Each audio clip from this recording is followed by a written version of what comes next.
श्री ओम गुरुवे नमः। जय का जय माँ भगवती। आज हम आपको एक ऐसा गूढ़ रहस्य बताने वाले हैं। वैसे तो सभी साधकों को नवरात्रि की शुभकामनाएं। गुप्त नवरात्रि चल रहे हैं और जाहिर सी बात है कि आपने किसी न किसी मंत्र की जरूर साधना की होगी, लेकिन कई 70 से 80% ऐसे सवाल आते हैं हमारे पास कि हमने किसी मंत्र का साधना किया लेकिन उसमें हम कामयाब नहीं हो पाए। कामयाब ना होने का कारण क्या है? मंत्र भी सही है, मंत्र में भी ताकत है, लेकिन हम कामयाब नहीं हो रहे। हमारी जब संख्या भी ठीक थी। इसके लिए जहाँ तक हमारा ख्याल है, और आपने भी देखा होगा कि पूरा यूट्यूब में आपको किसी ने उत्कीलन के बारे में किसी ने नहीं बताया होगा कि मंत्र जो है ये जब कलिकल आ रहा था, कलियुग आ रहा था, तो मेरे महादेव प्रभु ने कितना भी तंत्र था वो कीलत कर दिया था। अब उसको उत्कीलन कैसे करना है? जब कोई मंत्र कीलत है या शापित है तो उस मंत्र की सिद्धि कैसे हो सकती है? क्योंकि वो तो एक तरह का बंधा हुआ है। बंदे को खोलने की क्रिया जो है 10-10 साल गुरु लोग अपने चेलों से अपने पाँव दबाते रहते हैं, लेकिन किसी को ये बात बताते नहीं। इसीलिए आप कोई भी साधना करते हो उसमें आप कामयाब नहीं होते। मेरी आपसे हाथ बांधकर विनती है कि कोई भी साधना अपने गुरु के कहे अनुसार ही कीजिएगा, बिना गुरु के कहे कोई भी साधना मत कीजिए। क्योंकि साधना जितना सात्विक असर डालती है आपके ऊपर, उतनी ही नकारात्मक ऊर्जा भी इसमें होती है। अगर आपको पता नहीं उस साधना के बारे में कि ये इसकी नकारात्मक शक्ति क्या है, तो फिर वो साधना को आप छेड़िए भी मत। वो आपके लिए अच्छा नहीं, वो आपके लिए हानिकारक होगा। अब बात आती है कि हम लोगों ने ये किया, हमने वो किया, हम शमशान में भी गए, हमने शमशान में भी साधना की, लेकिन हमें वो शक्ति नहीं मिली, वो हमको सिद्धि नहीं मिली। सिद्धि तो दूर की बात है भाई, आप मंत्र सिद्ध करना ही जान लो ना, तो वो मंत्र ही इतनी बड़ी पावर रखता है कि वो आपकी सभी मनोकामना पूर्ण कर सकता है। ठीक है, आप जिस किसी मंत्र को सिद्धि हासिल करना चाहते हैं उसके विषय में जान लें कि वो मंत्र कीलत या शापित तो नहीं। अगर मंत्र कीलत है तो उसका उत्कीलन के बाद ही सिद्धि प्राप्त की जा सकती है। मंत्र की सिद्धि गुरु के कथन अनुसार और किसी उद्देश्य से ही करनी चाहिए। यूँ किसी के कहने या कुतूहल वश में या सत्यता पर परखने की दृष्टि से मंत्र की सिद्धि कभी प्रयास ना करें। मारण, विद्वेषण, उच्चाटन किसी विशेष अवस्था प्रतीत होने पर ही करें, और वो भी अपने गुरु की देखरेख में ही करें, बिना ज्ञान या हिसार बांधे। और वो भी पक्की होनी चाहिए, जो आपकी प्रोटेक्शन की रेखा होनी चाहिए वो भी पक्की होनी चाहिए। वैसे तो ये चीज़ कभी भी ना करें, और करें भी तो अपने गुरु के कथन अनुसार ही करें। बगैर सोचे समझे या तो वो आदमी पागल हो जाता है और या फिर वो काल का ग्रास बन जाता है। साधना के लिए संयम, नियम और योग का पालन करना होता है।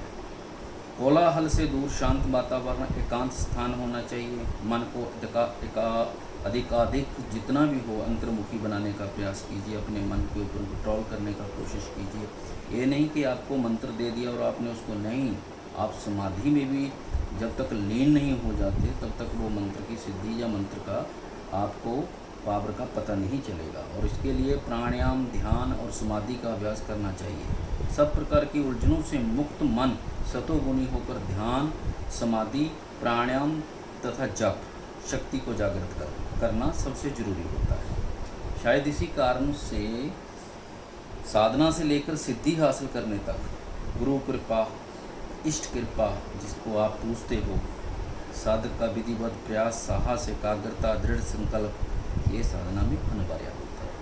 साधना तभी काम करती है जब आपका मन आपके कंट्रोल में हो। साधना में सबसे महत्वपूर्ण जो चीज़ होती है वो होती है जप। जप ही आपको आगे लेके जाएगा, समाधि ही आपको आगे लेके जाएगी, प्राणायाम ही आपको आगे लेके जाएगा। और आजकल के साधक तंत्र मंत्र के ग्रंथों को पढ़कर सिद्धियों के प्रति आकर्षक हो जाते हैं। पुस्तकों में बताई विधि विधान को अपनाकर वो सिद्धि हासिल करने का प्रयास करते हैं, लेकिन जितना मर्जी वो अपना ध्यान लगाएं जितना मर्जी, वैसे तो ध्यान का पता ही नहीं होता। अगर वो मंत्र की गिनती के अनुसार वो काउंटिंग करके वो पढ़ते रहते हैं, लेकिन जब आपको उसको पूर्ण विधि का ही नहीं पता तो फिर वो मंत्र आपको अपना असर नहीं दिखाएगा। यही असफलता के कारण होते हैं। अब जब किसी को सफलता नहीं मिलती, ऐसा क्यों होता है, असफलता के कारण क्या है, इसमें कोई वीडियो देखा जाए, कुछ लुभावना पड़ा और जुड़ गए सिद्धि हासिल करने, और परिणाम आपको शून्य ही मिलेगा। और यही होता है और यही होगा, चाहे आप जितना उसको विधि विधान से करो, लेकिन जब तक आपको उत्कीलन विधि का पता नहीं है तब तक आप उस मंत्र में, उस साधना में आप सफल नहीं हो सकते। आपने एक मंत्र को ले लिया, सुन लिया या पढ़ लिया या किसी ने बता दिया और बिना सोचे समझे कि ये मंत्र शापित या ये मंत्र कीलत तो नहीं, ये बिना सोचे समझे उसको पढ़ने लग जाओ, और जब आपको सफलता मिली तो फिर आप विशुद्ध हो जाते हो, नाराज होकर तंत्र मंत्र शास्त्र को ही असत्य और बिल्कुल निरर्थक मानने लग जाते हो। और सिद्धि का जो अधिकारी है उसको अष्टांग योग के बारे में पता होना चाहिए। अभी 5 जुलाई को चंद्र ग्रहण है और उसी दिन गुरु पूर्णिमा है। तो जिन मेरे भाई लोगों ने, साधक लोगों ने जो साधना कर रहे हैं लेकिन गुरु दीक्षा नहीं ली, वो गुरु दीक्षा लें। अच्छे गुरु से दीक्षा लीजिए, शक्तिपीठ से दीक्षा लीजिए। 3 शक्तिपीठ हैं, बारंबार मैं बता भी रहा हूँ। महाकालेश्वर मंदिर है उज्जैन में, ये तंत्र का शक्तिपीठ है। तारा टेम्पल है वेस्ट बंगाल में, ये तंत्र का शक्तिपीठ है। कामरूप कामाख्या है, ये तंत्र का शक्तिपीठ है। यहाँ से आप अगर यहाँ किसी भी तरह से, सबसे ज़रूरी तंत्र में अगर आप तंत्र सीखना चाहते हो तो सबसे पहले जो सीढ़ी है वो है गुरु मंत्र। गुरु ही आपको आगे से आगे की विधियाँ बताएगा और उसका संकल्प करवाएगा। इसलिए ये मौका हाथ से मत जाने दो। जिन लोगों ने दीक्षा नहीं ली है वो दीक्षा ले लीजिए। और 5 तारीख को चंद्र ग्रहण है तो आपका कोई ना कोई मंत्र, गुरु मंत्र तो सिद्ध हो ही जाएगा। इसके अलावा भी कोई ना कोई मंत्र उस काउंटिंग में कर लीजिए, काउंटिंग से कर लीजिए, उस टाइम में कर लीजिए, तो वो मंत्र आपका सिद्ध हो जाएगा। ये कि अभी आप उत्कीलन के बारे में थे, तो उत्कीलन की जो हम विधि बता रहे हैं ये एक शास्त्रीय विधि है और बहुत ही पुरातन विधि है। हमने अपने गुरु से सीखी थी और आज तक कभी इसने निराश नहीं किया। और लगभग कोई भी अच्छा साधक है वो इसके बारे में जानता होगा, और जो बेचारे नए हैं वो नहीं जानते होंगे। तो आप लिख लीजिए कि 10 आपने भोजपत्र के अलग अलग, जैसे हम यंत्र बनाते हैं, इतने टुकड़े ले लेने हैं, 10 की गिनती 10 होनी चाहिए। और अष्टगंध की स्याही से, अष्टगंध की स्याही हो और अनार की लेखनी हो।